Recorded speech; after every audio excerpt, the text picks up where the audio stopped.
ગુજરાતમાં ચાંદીપુરાના 12 શંકાસ્પદ કેસ જોવા મળતા ફફડાટ ફેલાઈ ગયો છે। ગુજરાત સરકાર પણ હવે એક્શન મોડમાં આવી ગઈ છે। જે દર્દીઓને અસર થઈ છે તે પૈકી 6 દર્દીઓ હાલ સારવાર હેઠળ છે, જેમાં સાબરકાંઠા જિલ્લામાં 4, અરવલ્લી જિલ્લામાં 3, મહીસાગર અને ખેડા જિલ્લામાં એક શંકાસ્પદ કેસ છે।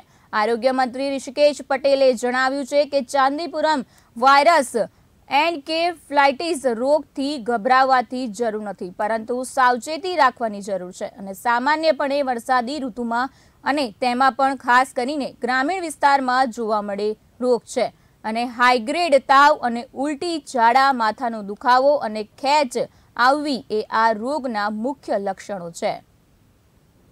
રાજ્યમાં હાલમાં કેટલીક જગ્યાએ ચાંદીપુરમ વાયરસના કેસ જોવા મળી રહ્યા છે।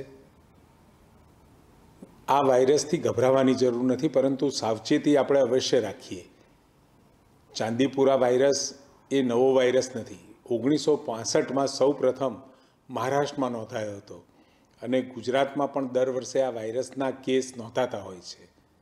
સામાન્યપણે વેક્ટર અસરગ્રસ્ત સેન્ડ ફ્લાય, રેત માખીના કરડવાથી આ રોગ થાય છે, જે સામાન્ય રીતે 9 મહિનાથી 14 વર્ષના બાળકોને વધારે અસર કરે છે અને ગ્રામીણ વિસ્તારોમાં વધારે જોવા મળે છે। જેના લક્ષણો હાઈગ્રેડ તાવ આવવો, ઉલટી, ઝાડા થવા, માથાનો દુખાવો અને ખાસ કરી ખેંચ આવવી એના મુખ્ય લક્ષણો છે।